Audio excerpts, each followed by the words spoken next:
সবাইকে স্বাগত জানাচ্ছি আমাদের আজকের জেরি ম্যাথ সেকশনের তৃতীয় ক্লাসে।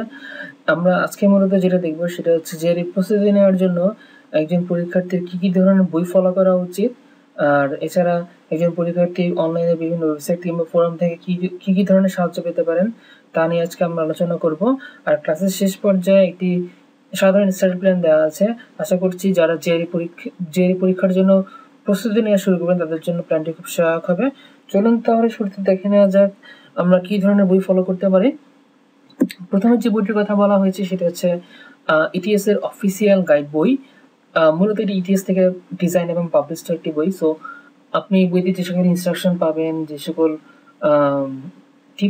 টিপস পাবেন, যে সকল এক্সপার্ট অ্যাডভাইস পাবেন, সেগুলো অবশ্যই ইটিএস এর টেস্ট মেকারদের থেকে নেওয়া। So I think that will be helpful for you. আমি যদি বইটিতে চলে যাই, আপনি দেখতে পাবেন যদি ম্যাথ সেকশনে আমি যাই চ্যাপ্টার 5-এ, আপনি দেখতে পাচ্ছেন চ্যাপ্টার 5-এ মূলত যে ধরনের কোশ্চেনগুলো আসবে সে কোয়ান্টিটেটিভ রিজনিং কোশ্চেন টাইপস, তারপর হচ্ছে আপনার multiple choice questions type, so এই তারপর নিউমেরিক এন্ট্রি কোশ্চেন্স টাইপ, এই 4 ধরনের কোশ্চেন্স টাইপ এবং তাদের কিছু স্যাম্পল কোশ্চেন এবং প্রতিটি সেকশনের জন্য আনসার করার জন্য কি কি ধরনের স্ট্র্যাটেজি ফলো করা উচিত তার কিছু বেসিক টিপস দেয়া। সো যারা ম্যাথ সেকশনের জন্য প্রস্তুতি নেওয়া শুরু করবেন আমি তাদেরকে বলবো আপনি শুরুতে এই সকল ইনস্ট্রাকশনগুলো খুব ভালোভাবে ফলো করেন এবং এগুলোর খুব ভালোভাবে আয়ত্ত করার চেষ্টা করুন, যেহেতু it's official instruction. So I think it will help you a lot. এর পরবর্তী চ্যাপ্টার 6-এ আপনি যদি যান তাহলে আপনি দেখবেন যে চ্যাপ্টার 6-এ আপনার ওই 4টা সেকশনের উপর কিছু স্যাম্পল প্রবলেম দেওয়া আছে। সো আপনি এগুলো প্র্যাকটিস করতে পারেন। তবে এই বইটার একটি বড় সমস্যা হচ্ছে আপনার এই স্যাম্পল প্রবলেমগুলোর অ্যান্সার কি দেওয়া আছে কিন্তু তার ডিটেলড এক্সপ্লেনেশন সহকারে কোনো সলিউশন দেওয়া নেই।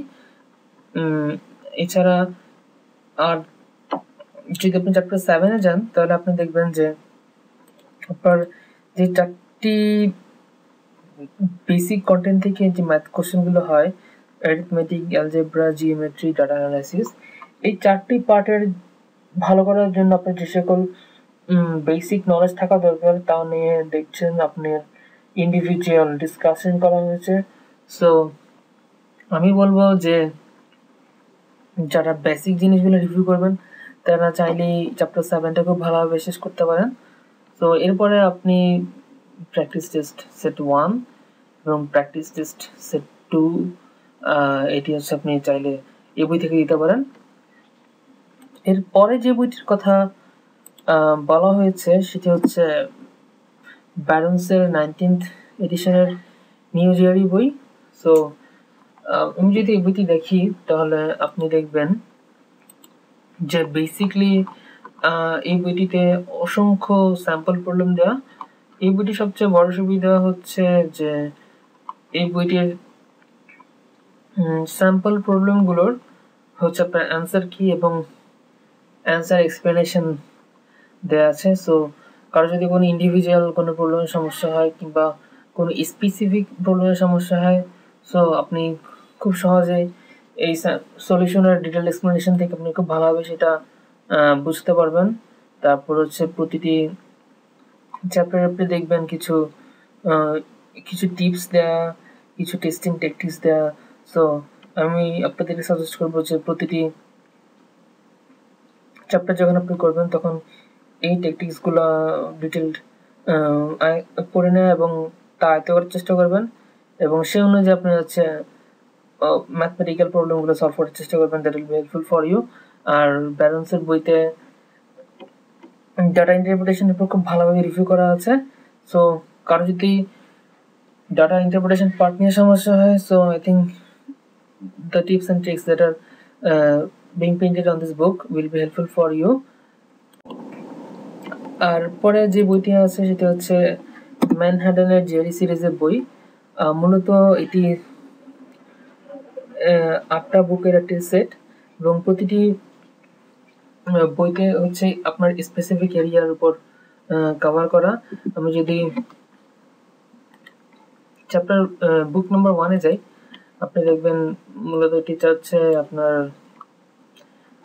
অ্যালজেব্রার উপর ডিজাইন করা, এবং একটি অ্যালজেব্রার এই স্পেসিফিক এরিয়াতে কি কি ধরনের কন্টেন্ট থাকে সেই কন্টেন্ট অনুযায়ী, সেই কন্টেন্ট বিভিন্ন চ্যাপ্টার অনুযায়ী ভাগ করে সেগুলির মধ্যে ডিটেইল আলোচনা করা হয়েছে। আপনি যদি দেখেন তাহলে আপনি দেখবেন যে প্রতিটি চ্যাপ্টারে আপনার কিছু বেসিক স্ট্র্যাটেজি, বেসিক কোশ্চেন্স এবং হচ্ছে আপনার প্রচুর স্যাম্পল প্রবলেম দেওয়া। সো কারোর হাতে যদি সময় থাকে তাই আমি বলবো যে আপনি শুরুতে ম্যানহাটনের বইগুলো করতে পারেন। যাদের ম্যাথে কিছু সমস্যা আছে বিভিন্ন চ্যাপ্টারে বিভিন্ন কন্টেন্টের, যেমন সে জিওমেট্রি কিংবা প্রবাবিলিটি কিংবা ডাটা ইন্টারপ্রিটেশন, আমি বলবো আপনি ম্যানহাটনের বইগুলো আপনি চাইলে ফলো করতে পারেন, যেহেতু এটি হচ্ছে আপনার স্পেসিফিক কন্টেন্টের উপর আলাদা আলাদা চ্যাপ্টার অনুযায়ী ডিজাইন করো। So I think it will help you a lot. এরপরে যেই বইটি আছে সেটা হচ্ছে আপনার নোভার জিআরই ম্যাথ বাইবেল।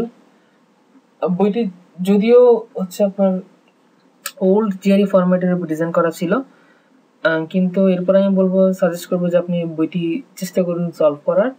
আপনি এই বইটি থেকে যদিও নিউমেরিক্যাল এন্ট্রি এবং মাল্টিপল আনসার চয়েস কোশ্চেন সম্পর্কে ধারণা নাও পাবেন, কিন্তু আপনি ডিসক্রিট কোয়ান্টিটেটিভ কোশ্চেন এবং সিঙ্গেল আনসার চয়েস সম্বন্ধে রিলেটেড অসংখ্য প্রবলেম পাবেন।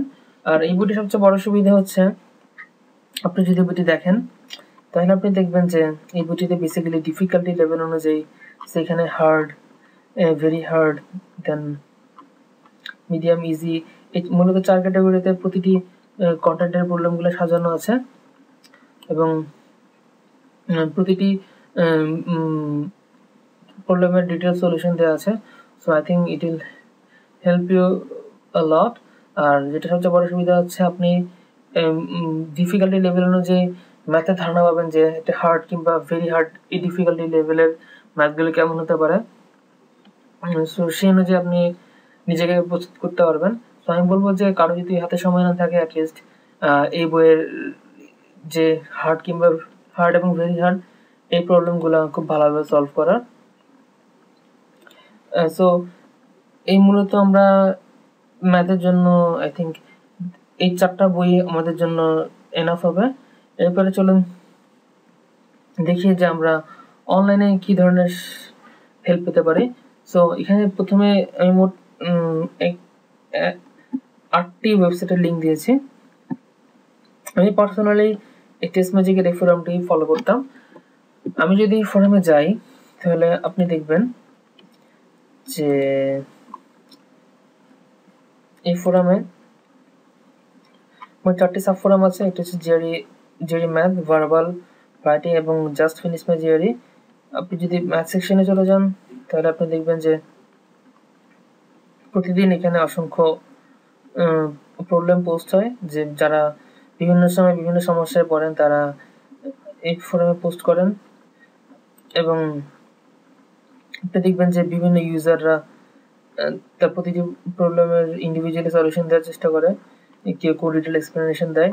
সো এটা আপনার জন্য খুবই সহায়ক। আপনি নিজেও পার্সোনালি যদি কোনো প্রবলেম করতে সমস্যা পড়েন কিংবা আপনার বইয়ের সলিউশন থেকে বুঝছেন না, সো আপনি এখানে পোস্ট করলে সেই প্রবলেমটির সলিউশন খুব সহজেই পেয়ে যাবেন। এটি খুব ভালো একটি ফোরাম। আপনি দেখতে পাচ্ছেন এখানে মোট 5308টি থ্রেড আছে। So you have a lot of old stuff to do. So আপনি কেউ যদি শুধুমাত্র এই ফোরামটিও সলভ করতে পারেন, so I think it will help you a lot. আর আপনি যদি এই সাব ফোরামে যান, জাস্ট ফিনিশ মাই জিআরই, এই ফোরামে যেটা হয় সেটা হচ্ছে যে যারা রিসেন্টলি টেস্ট দিয়েছেন তারা হচ্ছে তাদের পরীক্ষার দিনের এক্সপিরিয়েন্স এখানে শেয়ার করেন। সো বেসিক্যালি যারা অতি শীঘ্রই টেস্ট দিবেন তাদের জন্য এই সেকশনটি খুবই হেল্পফুল, যে একজন পরীক্ষার্থী তার রিয়েল এক্সাম পেতে কী ধরনের এক্সপিরিয়েন্স কী ধরনের এক্সপিরিয়েন্স হয় তার, তাছাড়া কী ধরনের প্রবলেম ফেস করে সে, তার সম্বন্ধে আপনি খুব ভালো আইডিয়া পাবেন। এরপরে যে সাইটগুলো এখানে দেখানো হয়েছে সেটা দ্বিতীয় সাইটটি হচ্ছে ব্লগ সাইট। আপনি যদি এই সাইটটি যান তাহলে বেসিক্যালি এখানে বিভিন্ন কন্টেন্টের উপর আপনি ইন্ডিভিজুয়াল অনেক ডিসকাশন পাবেন। I think that will be helpful for you. আর এখানে কিছু ভিডিও লেসন আছে যেটা মূলত সাইটটির সাবস্ক্রাইবারদের জন্য উন্মুক্ত ওপেন করা, বাট আপনি ভিডিওগুলো খুব সম্ভবত ইউটিউবে পাবেন, আপনি চাইলে সেগুলো খুঁজে দিতে পারেন। এছাড়া একটা সাইট আছে যেখানে হচ্ছে আপনি প্রচুর পরিমাণে কিছু স্যাম্পল টেস্ট পাবেন। আর আমি 5 নাম্বার সাইটটি দেখিয়েছি, এটা মূলত রিডিং কম্প্রিহেনশনের একটি সাইট। যদি এই সাইটে যান তাহলে আপনি দেখবেন যে মূলত এখানে মোট 225টি প্যাসেজ নেওয়া। সো আপনি এক থেকে যদি শুরু করেন, সো মোট 225টি প্যাসেজ, আপনি প্রতিদিন চাইলে 2টো করে প্যাসেজ এখান থেকে সলভ করতে পারেন। এবং এর সবচেয়ে বড় সুবিধা হচ্ছে আপনার পরীক্ষার দিন ঠিক পাওয়ার পয়েন্ট সফটওয়্যার যদি আপনি ওপেন করেন তাহলে দেখবেন আপনার রিডিং কম্প্রিহেনশন প্যাসেজ ঠিক এভাবে আসছে। সো আপনার একটা রিয়েল টাইম প্র্যাকটিস করা হবে এই সাইটে। আর আপনি দেখতেই পাচ্ছেন যে আপনি যখন একটি প্যাসেজে সুইচ করছেন, সে প্যাসেজ 25, তখন আপনি দেখবেন যে আপনার এখানে একটি সময় কাউন্ট করা শুরু হয়ে গেছে। সো আপনার একটা প্যাসেজ সলভ করতে কি পরিমাণ সময় লাগছে সেটা আপনি খুব সহজে ট্র্যাক করতে পারবেন। এই মূলত হচ্ছে আমাদের ওয়েবসাইট রিভিউ এবং বুক রিভিউ গেল। এছাড়া আপনি আদার্স যে কোনো সাইটে ফলো করতে পারেন যেটা আপনার কাছে ভালো লাগে। আর এরপরে যেটা দেখবো সেটা হচ্ছে আমরা কিভাবে প্রিপারেশন নিতে পারি। সো মূলত আমি শুরুতে বলেছি যাদের ম্যাথে কিছুটা তুলনামূলকভাবে কিছুটা সমস্যা আছে, মূলত আমার স্টাডি প্ল্যানটা তাদের জন্য ডিজাইন করা। আমি তাদেরকে যাদের ম্যাথে কিছুটা সমস্যা আছে, যারা ম্যাথে কিছুটা দুর্বল, আমি তাদেরকে বলবো যে আপনি শুরুতে আপনার বেসিক জিনিসগুলো ক্লিয়ার করুন। যে আপনি চাইলে আপনার হাই স্কুলের বই, 9-10-এর বইগুলো নিতে পারেন, কিংবা যে ম্যাথের জন্য যেসব বই পাওয়া যায় সেসব বইয়ের যে বেসিক কন্টেন্টগুলো থাকে এবং বেসিক যে টপিকস নিয়ে আলোচনা করা থাকে সেগুলো খুব ভালোভাবে রিভিউ করুন। এই রিভিউ করার পর আপনি যেটা করবেন সেটা হচ্ছে আপনি একটি ফুল লেন্থ টেস্ট দিতে পারেন। ফুল লেন্থ টেস্ট দেওয়ার জন্য আমি বলবো আপনি ইটিএস এর যে প্র্যাকটিস টেস্ট, যে দুটো টেস্ট আছে অফিসিয়াল গাইড, সেই দুটো টেস্ট দিন। এই দুটো টেস্ট দিলে আপনার সুবিধা হচ্ছে আপনি আপনার বেসলাইন স্কিল কত, যে আপনার বর্তমান পজিশন কি ম্যাথে সেটা আপনি খুব ভালোভাবে বুঝতে পারবেন, এবং সেই অনুযায়ী হচ্ছে আপনি নিজেকে ইমপ্রুভ করতে পারবেন। সো আপনার যখন এই টেস্ট দেওয়া শেষ হবে তখন হচ্ছে আপনি আইডেন্টিফাই করে ফেলেছেন যে আপনার কোন জায়গায় ইমপ্রুভ করতে হবে, আপনার কি ধরনের সময় দেওয়ার প্রয়োজন। সো এরপরে যেটা করবেন সেটা হচ্ছে আপনি আপনার একটা শিডিউল ফিক্স করুন যে আপনি প্রতিদিন কিংবা প্রতি সপ্তাহে কি কতটুকু পরিমাণ সময় দিবেন। আমি যেটা বলবো সেটা হচ্ছে আপনি প্রতিদিন অন্তত ন্যূনতম 1 ঘন্টা করে হলেও সময় দিন ম্যাথের পিছনে। কারণ বেসিক্যালি আমি যেটা বিলিভ করি সেটা হচ্ছে আপনার স্ট্রেংথ হচ্ছে আপনার ম্যাথ পার্টে। আপনি চাইলেই ম্যাথ পার্টে খুব ভালো করতে পারেন। অনেকে যেটা হয় সেটা অনেকের ক্ষেত্রে যেটা হয় সেটা হচ্ছে গিয়ে যে সে 6 মাসের লেন্থের প্রিপারেশন থাকে, সে ওই ভার্বাল পড়তে পড়তে তার 5 মাসে চলে যায়। সো বেসিক্যালি দেখা যায় পরে ম্যাথ পড়ার জন্য হয়তো হাতে 15 থেকে 20 দিন টাইম থাকে। সো এই 15 থেকে 20 দিনের মধ্যে হয়তো ম্যাথের খুব ভালোভাবে প্রিপারেশন নেওয়া সম্ভব হয় না, যার ফলে দেখা যায় পরীক্ষার সময় কোনো না কোনোভাবে সেটা খারাপ হয়ে যায়, সেটা কাঙ্ক্ষিত স্কোর পান না। সো আমি বললাম শুরু থেকে যদি ম্যাথে অ্যাটলিস্ট 1 ঘন্টা করে সময় দেন, so I think it will be enough. এরপরে যখন আপনার শিডিউল ফিক্স করা হবে, আমি বলবো যে শুরুতে আপনি হচ্ছে যে সকল সেকশনে উইক সেগুলোকে কভার করুন। আপনি আইডেন্টিফাই করে নিচ্ছে বলে যে হয়তো কারোর সমস্যা থাকতে প্রবাবিলিটিতে, কিংবা কারোর ডাটা ইন্টারপ্রিটেশনে, কিংবা কারোর স্ট্যাটিস্টিক্সে। সো যার যেটাতে সমস্যা সেই অনুযায়ী তিনি হচ্ছে সেটা দিয়ে শুরু করুন। যখন আপনার এই সকল উইকনেস আপনি কভার হয়ে যাবে, তারপর আপনি যখন প্রচুর পরিমাণে প্র্যাকটিস প্রবলেম সলভ করবেন, সো দেন আপনি আবার একটি ফুল লেন্থ টেস্ট দিন। সো আবার টেস্ট দিয়ে আপনি আবার যাচাই করুন যে আপনি স্টিল নাও কী কী সমস্যা আছে, আপনি পরীক্ষায় কি কি ভুল করছেন, আপনার ক্যালকুলেশনে ভুল হচ্ছে কি না, কিংবা আপনি কোন ধরনের কোশ্চেন সলভ করতে বেশি সমস্যার সম্মুখীন হচ্ছেন, সেগুলো আইডেন্টিফাই করুন এবং সেই অনুযায়ী হচ্ছে আপনি আবার আপনার স্টাডি প্ল্যানটা সাজিয়ে নিন। সো এইভাবে আপনার স্টাডি সাইকেলটা চলতে পারে। আর পরীক্ষার শুরুতে মানে আপনার পরীক্ষার যে সময় পরীক্ষা দিবেন তার 1 থেকে 2 সপ্তাহ আগে আপনি অবশ্যই পাওয়ার পেপার কিছু ফুল লেন্থ টেস্ট দিবেন। আর I think it will be enough for you. আর মূলত যে সকল টপিক্সের সমস্যা হয় তা আমি যেটা দেখেছি সেটা হচ্ছে স্ট্যাটিস্টিক্স, মিন, মুড, স্ট্যান্ডার্ড ডেভিয়েশন, রেঞ্জ, তারপর হচ্ছে কোয়াড্রেটিক ইকুয়েশন, সিরিজ, তারপর হচ্ছে নাম্বার থিওরিজ। প্রবাবিলিটিতে অনেকের অনেক সমস্যা থাকে। এটা চেষ্টা করবেন যে আপনার বিভিন্ন ম্যাথমেটিক্যাল বই থেকে এই টপিকগুলো কভার করা। তারপর হচ্ছে নিউমেরিক্যাল এন্ট্রি প্রবলেমে দেখবেন যে বেসিক্যালি ওয়ার্ড প্রবলেম থাকে, যেখানে স্পিড এবং ওয়ার্কের বিভিন্ন সমস্যা থাকে।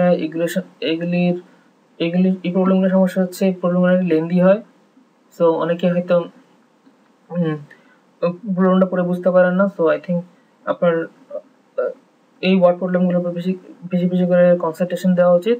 আর ডাটা ইন্টারপ্রিটেশনে অনেক সময় যেটা হয় সেটা হচ্ছে প্র্যাকটিস না থাকার জন্য ডাটা ইন্টারপ্রিটেশনগুলো প্রবলেমগুলো তুলনামূলকভাবে সোজা হলে আপনি হয়তো অনেক সময় ভুল করেন। সো আমি বলবো যে আপনি ডাটা ইন্টারপ্রিটেশনের উপর ফোকাস করুন। সো বেসিক্যালি এখানে যে টপিকসগুলোর কথা বলা হয়েছে সেগুলো হচ্ছে একটা টেন্টেটিভ আইডিয়া দেওয়ার জন্য। ইন্ডিভিজুয়াল আপনার হয়তো অনেক সমস্যা থাকতে পারে, যেটা হচ্ছে আপনি নিজে আইডেন্টিফাই করলে ভালো হয় এবং সেই অনুযায়ী আপনি হয়তো কাজ করবেন। এরপরে যেটা হচ্ছে এটা অ্যাপ্রক্সিমেট টাইমলাইন। সো বেসিক্যালি যেটা আমি দেখিয়েছি সে আপনার বেসিক কনসেপ্টের রিভিউর জন্য হয়তো 2 থেকে 3 সপ্তাহ লাগবে। এরপরে হচ্ছে আপনি বিভিন্ন বইতে যে প্রবলেমগুলো পাওয়া যায় সেগুলো প্র্যাকটিস করবেন, সেগুলোর জন্য হচ্ছে আপনার 1 মাস। আপনার এই 2 ধাপের পরবর্তী সময় আপনি বিভিন্ন ফুল লেন্থ টেস্ট দিবেন, যেমন ব্যালেন্সে কিছু টেস্ট আছে, তারপর হচ্ছে নোভার বইতে কিছু টেস্ট আছে, ম্যানহাটের বইতে কিছু টেস্ট আছে। সো যেখান থেকে বিভিন্ন ফুল লেন্থ টেস্ট দেওয়ার পর আপনি আপনার উইকনেসগুলো আইডেন্টিফাই করবেন। এরপর হচ্ছে আপনার উইকনেস ইমপ্রুভ করার জন্য আপনি 2 সপ্তাহ টাইম নিন। 2 সপ্তাহ পরে আপনি পরীক্ষার ঠিক আগের 1 থেকে 2 সপ্তাহ আগে আপনি রিয়েল যে মডেল টেস্টগুলো দিন, যেমন কেউ চাইলে পাওয়ার প্লে দিতে পারেন, কিংবা ব্যালেন্সের যে টেস্টগুলো পাওয়া যায়, কিংবা আমেরিকান সেন্টারে মক টেস্ট দেওয়া যায়। সো আপনি এই সকল মক টেস্ট দিয়ে আপনার স্কোরগুলো যাচাই করুন। সো এবং